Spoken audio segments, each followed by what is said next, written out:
Hi friends, இன்றைக்கி நம்ம பார்க்க போகிறது செகண்ட் ட்ரைமஸ்டர், அதாவது 13வது வாரத்துலேருந்து 26வது வாரம் வரைக்கும் என்னென்ன மாற்றங்கள் ஏற்படும், அது மாதிரி உங்கள் குழந்தையோட வளர்ச்சி எப்படி இருக்கும் அப்படின்றத பற்றி பார்க்கலாம். அதுக்கு முன்னாடி நம்ம சேனலை சப்ஸ்கிரைப் பண்ணி பெல் பட்டனை கிளிக் பண்ணி ஆல்ன்ற ஆப்ஷனை கிளிக் பண்ணி வச்சுக்கோங்க. வாங்க வீடியோக்குள்ளே போகலாம். ஃபஸ்ட்டு 3 மந்த்தை ஃபஸ்ட்டு ட்ரைமஸ்டர்னு சொல்கிறாங்க.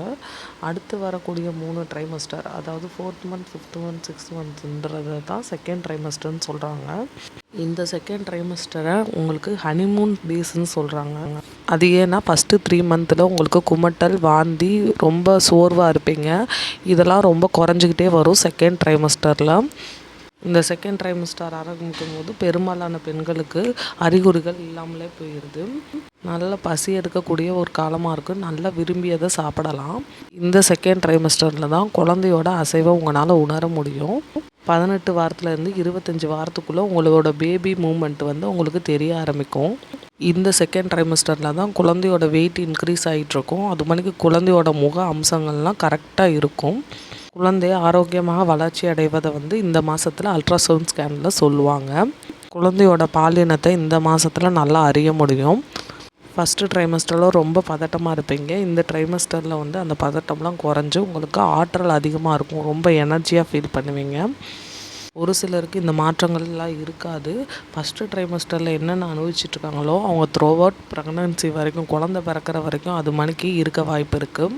உங்களோட செகண்ட் ட்ரைமஸ்டரில் குழந்தையோட முகம் மனித உருவத்தில் மாற ஆரம்பிக்கும். அவங்களுக்கு கண் இமைகள், புருவங்கள், நகங்கள், கைவிரல், கால் விரல்கள், அவங்களுக்கு முடியெல்லாம் முளைக்க ஆரம்பிக்கும்.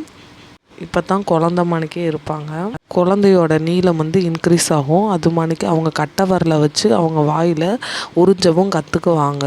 இந்த செகண்ட் ட்ரைமஸ்டரில் குழந்தை வளர்கிறதோடு உங்களுக்கும் ஒரு சில மாற்றங்கள் ஏற்படும். உங்களோட வெயிட் இன்க்ரீஸ் ஆகிக்கிட்டே போகும். உங்களோட கர்ப்பப்பை விரிவடைந்து உங்கள் வயிறும் பெரிதாக ஆரம்பிக்கும். உங்கள் குழந்தையோட அசைவு எப்படி இருக்கும்னா, ஒரு பட்டர்ஃப்ளை பறக்கிற மாணிக்கும் உங்கள் கர்ப்பப்பை யாரோ தட்டுற மாணிக்கும் இருக்கும்.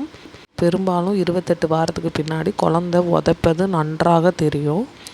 அதுக்கு முன்னாடியெல்லாம் லைட்டாக தான் உணர முடியும் உங்களால். ஒரு சிலருக்கு 2வது ட்ரைமஸ்டர்லேயே பிரசவமாக வாய்ப்பு இருக்குது. அப்படி பிறந்துச்சுன்னா உங்களுக்கு NICUவில் வச்சு ஒரு சில குழந்தைகளை காப்பாற்ற முடியும். குழந்தையோட வளர்ச்சி அதிகமாகும் போது உங்களுக்கும் மாற்றங்கள் ஏற்படும். இந்த செகண்ட் ட்ரைமஸ்டரில் அதிகமான பசி ஏற்படலாம்.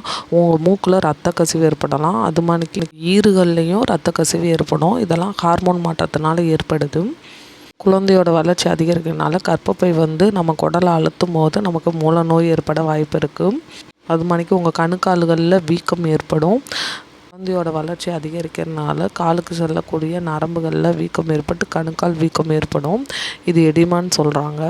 இந்த செகண்ட் ட்ரைமஸ்டரில் உங்களோட வயிற்றில் ஒரு கோடு ஏற்படும். அது மேல் வயிற்றுலேருந்து உங்கள் தொப்புள் வழியாக கீழே அடியில் வரைக்கும் போகும். இதை லீனியாக நிற்கிறான்னு சொல்கிறாங்க. குழந்தையோட வளர்ச்சி அதிகரிக்கிறதுனால உங்களுக்கு பேக் பெயின் இருக்கலாம். உங்களோட மார்பகங்கள் விரிவடையும். உங்கள் வயிற்றில் கோடுகள் விழுக ஆரம்பிக்கலாம். கர்ப்ப காலத்தில் சிறுநீர் தொற்று ஏற்படாமல் பார்த்துக்கணும். ஈஸ்ட் இன்ஃபெக்ஷன் வந்தாலும் டாக்டர்கிட்ட சீக்கிரமாக கன்சல்ட் பண்ணணும். ஏன்னா குழந்தைய இது பாதிக்கும். சிறுநீர் கழிக்கும் போது எரிச்சல் இருந்துச்சுன்னா டாக்டரை கன்சல்ட் பண்ணணும். அது மாதிரி உங்கள் யோனி பகுதியில் வெள்ளைப்படுதல் அதிகமாக இருந்து வேறு கலரில் ஸ்மெல்லோடு வந்துச்சுன்னா டாக்டரை கன்சல்ட் பண்ண. கூடவே அரிப்பு அதிகமாக இருந்தால் கண்டிப்பாக டாக்டரை கன்சல்ட் பண்ணணும். இந்த செகண்ட் ட்ரைமஸ்டரில் குழந்தையோட முழு வளர்ச்சியும் 5th மந்தில் ஸ்கேன் பண்ணுவாங்க.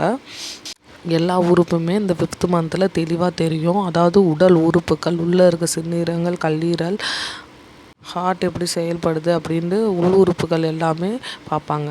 இந்த மந்தில் நீங்கள் ஆரோக்கியமாக இருக்கணும்னா நல்லா பச்சை காய்கறிகள், பழங்கள் அதிகமாக எடுத்துக்கணும். சரியாக வேக வைக்கப்படாத எந்த ஒரு உணவையும் நீங்கள் எடுத்துக்கக்கூடாது. வெளியே சாப்பிடக்கூடிய ஃபாஸ்ட் ஃபுட் ஐட்டமும் சாப்பிடக்கூடாது. குழந்தையோட வளர்ச்சியை பாதிக்கலாம். இந்த மணிக்கு ஃபாஸ்ட் ஃபுட் ஐட்டம்லாம் சாப்பிடாதீங்க. முடிஞ்ச அளவுக்கு நல்லது சாப்பிட ட்ரை பண்ணுங்கள். டெய்லியும் 20 நிமிஷம் உடற்பயிற்சி செய்யும் போது உங்களுக்கு சுகப்பிரசவம் பிறக்க வாய்ப்புகள் அதிகமாக இருக்குது. இந்த மாதத்தில் உங்களுக்கு சுகர் இருக்கா, ரத்த அழுத்தம் இருக்கா அப்படின்றதையும் கவனிக்கணும். அது மாதிரிக்கு உங்களோட ரத்த எண்ணிக்கை, அதாவது ஹீமோகுளோபின் அளவு எப்படி இருக்குது அப்படின்றதையும் கவனிக்கணும். இதெல்லாம் சரியாக இருக்கும்போது குழந்தையோட வளர்ச்சி ஆரோக்கியமாக இருக்கும். சுகரும் ரத்த அழுத்தமும் இருக்கும் போது அதுக்குரிய டேப்லெட்டும் சாப்பிடுங்க. அதுக்குரிய உணவுகள் எடுத்துக்கிற போது குழந்தை நன்றாக வளருவாங்க. அது மாதிரிக்கு டாக்டர் கொடுக்கக்கூடிய மருந்துகளை எடுத்துக்கிட்டே இருக்கணும். குழந்தைக்கு தேவையான கால்சியம் சத்து, இரும்பு சத்து, அது மாதிரிக்கு ஃபோலிக் அமிலமும் எடுத்துக்கிற போது குழந்தை வளர்ச்சி நன்றாக இருக்கும். முடிஞ்ச அளவுக்கு உணவுலேயும் அதை சேர்த்துக்கங்க.